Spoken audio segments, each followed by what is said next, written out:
sudah mau loncat dari lantai Iya, 5. pernah di pesantren kemarin itu mau loncat dari lantai 2 Bang Galis. Ya, sudah kita ceritakan dari kemarin. Mau loncat takut nggak mati, jadi nggak jadi akhirnya. Takut patah nanti lebih menderita lagi. Assalamualaikum warahmatullahi wabarakatuh. Apa kabar teman-teman semua? Semoga sehat saja. Semoga yang was-was juga cepat sembuh dan juga cepat beraktivitas seperti biasanya, tidak berpangku tangan di rumah. Dan juga jangan lupa tetap berdoa untuk kesembuhan 100% seperti Bang Sahal sekarang ini. Jadi gini Bang Sahal, dari beberapa video Bang Sahal sudah menjawab banyak pertanyaan dari teman-teman. Ya. Nah, tapi teman-teman nih mungkin ada yang masih ragu nih dengan Bang Sahal nih. Kok bisa menjawab pertanyaan seperti itu? Kok bisa menjawab pertanyaan seperti itu? Mungkin ngarang-ngarang ya. Nah, kan gitu kan. Nah, padahal memang Bang Sahal selain dari pengalaman itu sendiri juga kalau nggak salah Bang Sahal juga pernah di pesantren beberapa tahun ya. Oke, sebelum kita jawab pertanyaan dari teman-teman di kolom komentar, terlebih dahulu kita tanya dulu tentang latar belakang pendidikan Bang Sahal. Nah, silakan jawab Bang Sahal. Baik. Jadi sedikit saya cerita. Pertama saya kena was-was pas setahun setelah saya mondok. Emang guys ya. Setahun setelah saya mondok itu was-wasnya was-was ringan. Ya adalah sekitar 7 atau 8 tahun di pesantren. Itu hidup dalam menderita itu teman-teman. Belajar di pondok dalam keadaan menderita was-was, beribadah dalam keadaan menderita was-was. Baru sekarang lah merasakan nikmatnya sembuh dari was-was itu. Ya dulunya pas awal-awal kena nggak terlalu parah, masih bisa beraktivitas secara biasa, secara normal. Ya walaupun ada sedikit was-was tidak begitu mengganggu Bang Alis. Menderita sih menderita, cuma tidak begitu mengganggu sampai-sampai harus kemarau dalam kamar. Sampai-sampai harus berdiam diri, tidak mau keluar rumah seperti itu. Ya seperti itu.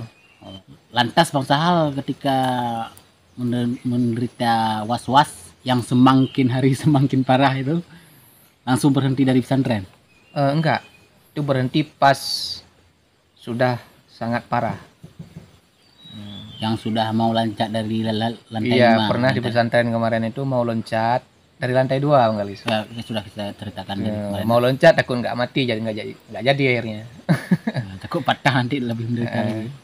Dari lantai 2 apa lantai 8 nggak salah? Lantai 2. Lantai 2. Jadi kalau kita punya background pesantren, ketika ada was-was itu kita alhamdulillah lumayan bisa memberi solusi untuk diri kita sendiri.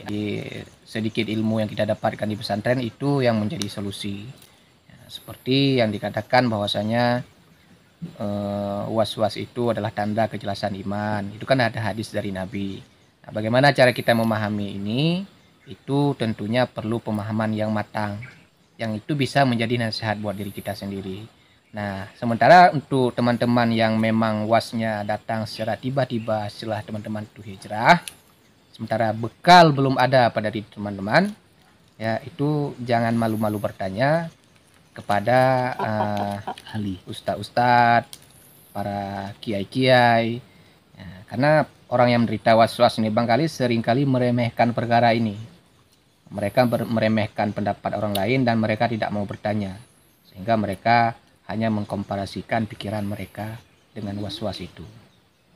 Jadi Bang Sahal ini kan tadi sudah dijawab tentang latar belakang background Bang Sahal di pesantren. Ya sudah tahu kan teman-teman kan, berarti beliau bukan menjawab berdasarkan suka-suka beliau, bukan, karena memang ada dasar ilmunya, kemudian juga ada berdasarkan pengalaman. Ya itu pendapat saya, bukan pendapat beliau.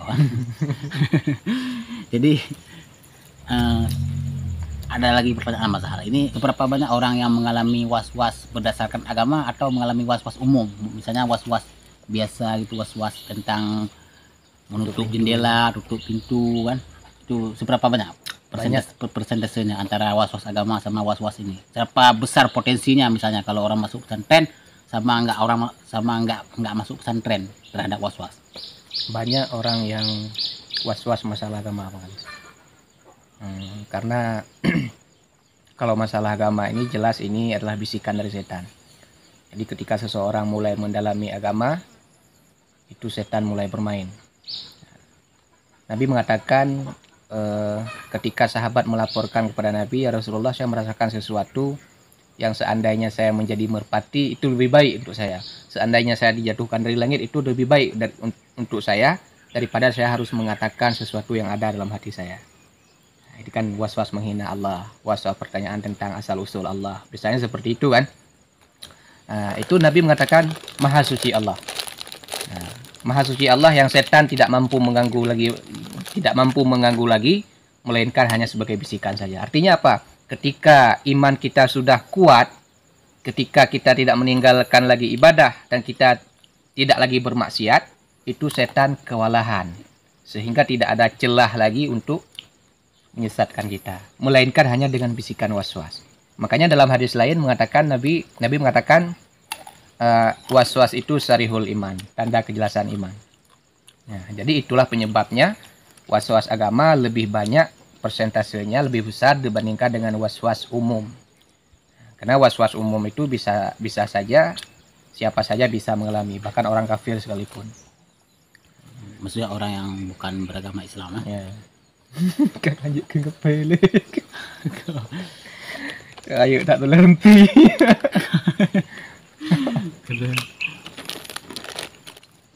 Bagaimana? Nggak bosan-bosan kan masalah? Enggak, insyaallah.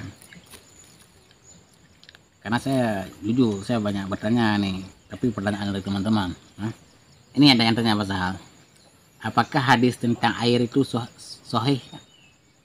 Hadis tentang air dua kulah nih mungkin maksudnya. Mungkin maksudnya gitu. Kan ada yang di video yang kedua tuh yang Bang Sahal sendiri itu pernah berbicara tentang hadis ini mungkin. Hadis tentang air yang mana ini? Saya bingung juga. Oke, buat Junaidi Jun nanti tolong di komen kembali ya. Hadis yang mana? Nanti akan Bang Sahal jawab. Nah, nanti kita untuk Junaidi tadi nanti bisa ditanyakan kembali hadis yang mana, sebutkan hadisnya. Bang Sahal pasti akan menjawab. Bang Sahal. Ada yang ini mungkin ini saran ya. Bang bikin komunitas di WA dong supaya orang yang coba penyakit was-was bisa saling sharing. Oh ada, itu ada grupnya teman-teman. Grup apa ya kemarin? Positive main tentang akidah ada, tentang masalah ibadah ada. Itu yang bikin juga orang yang sudah sembuh dari was-was. Bang Emas kalau nggak salah, namanya Bang Emas, itu sudah ada grupnya. Oh yang rumahnya di depan rumah si Juli. Ya. Nanti silakan dicari linknya, teman-teman bisa gabung dan di situ rame dan was-wasnya aneh-aneh macam-macam.